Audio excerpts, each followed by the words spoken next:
What's up, you guys? It's Katya Bulks. Welcome back to my channel. Again, I apologize. It's been a while since I've done a video.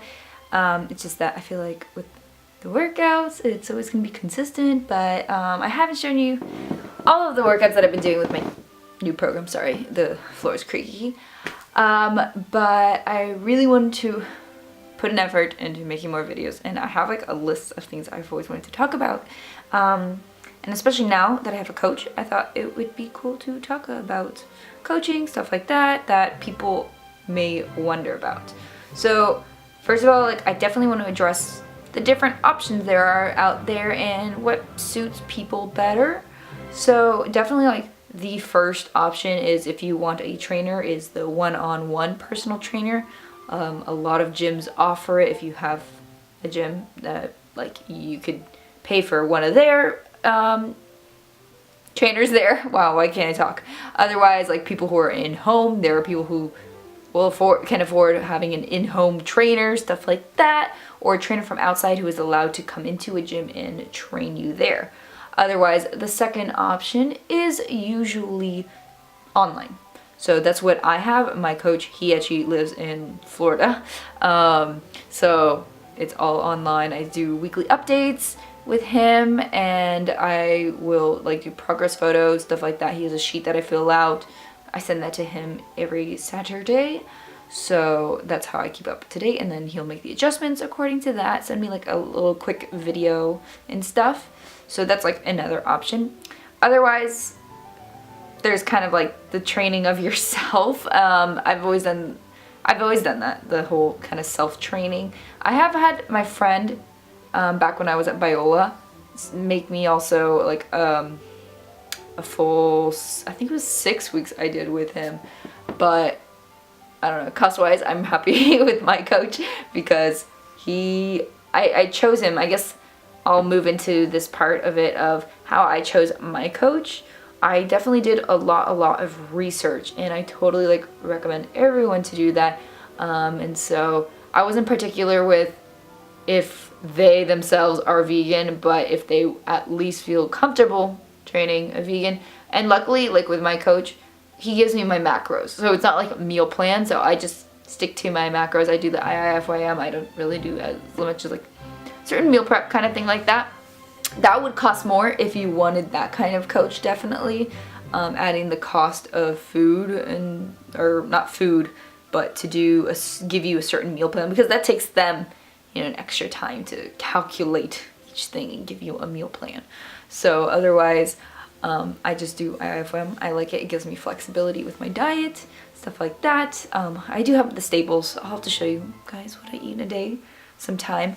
But yes, I did a lot of research, and for me, my mentality going into finding a coach was, yeah, there's a lot of amazing pro bodybuilders out there who coach themselves, but for me, I was like, okay, but who coached you?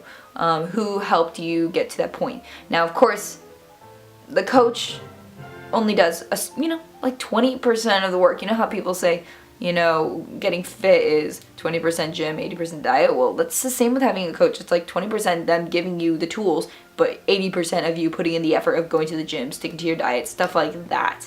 It definitely takes a different level of dedication when you have an online coach, because they're not watching you eat your food, they're not watching you do your workout. How do they know that you are really pushing yourself? Of course, at the end of the week when you do updates, if they're not seeing progress with you as well, like, then they know either they're slacking or things are just need to be adjusted.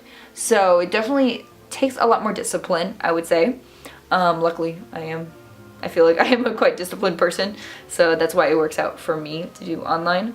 But yeah, and I found him, and what I really liked about him is he's versatile in that he has done both bodybuilding and currently, I think it was like today, you know, a few days ago, yesterday, I don't know, competing in powerlifting.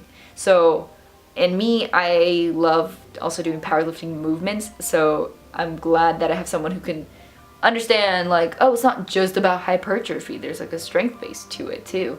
So I really like that he's competed in both of it, so he really understands both sides of, you know, the hypertrophy-based bodybuilding training versus like a strength-based powerlifting training. So that was really awesome, and that's what drew me to choose them. His name is Steven. He's through Pro Physique. So they have, which Pro Physique is ran by, I think, like Paul Ravella. I don't know if I'm pronouncing his name correctly. Hopefully I will link their website in the description box, because that's how I like found them and stuff, and emailed him and got all the connections and started this progress. And it was very affordable for me. If you want to get their ideas of pricings, go and ask them and they'll send you a pricing sheet, stuff like that. And so I'm just doing like a 12-week kind of lean out, see where I'm at, and then hopefully from there figure out, okay, am I ready for like a competition prep? Do I need to bulk a little more? Stuff like that. Just to get, because I don't know, I feel like if I'm going to invest in a competition, I want to do my absolute best, you know. Some people are like, oh, do it for the experience. I'm like, it's expensive, very expensive. So I don't just want to jump into it like that. But that's how I found my coach. So I really recommend, you know, really looking into it. Some girls prefer to have a female as a coach. Mine's a male, obviously, Steven.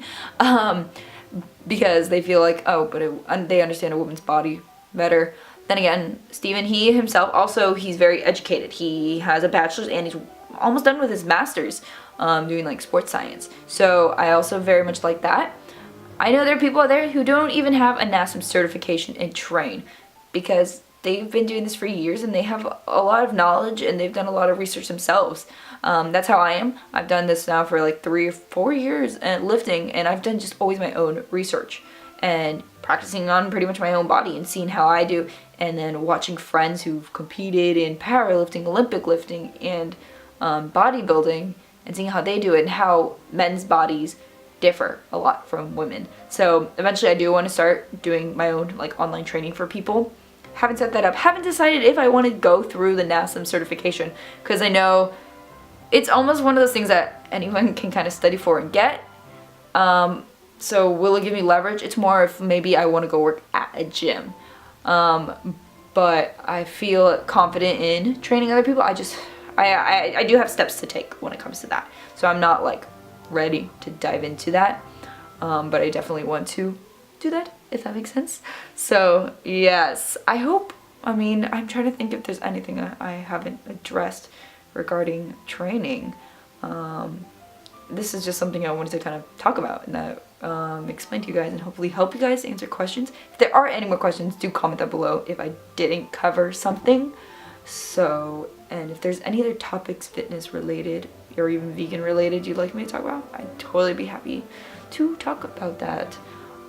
So yeah, if this helped you out at all, please give me a thumbs up. I am so happy that I could talk to you guys. I've missed doing this and it's just been hectic at work and working out in life. So I'm happy. Good.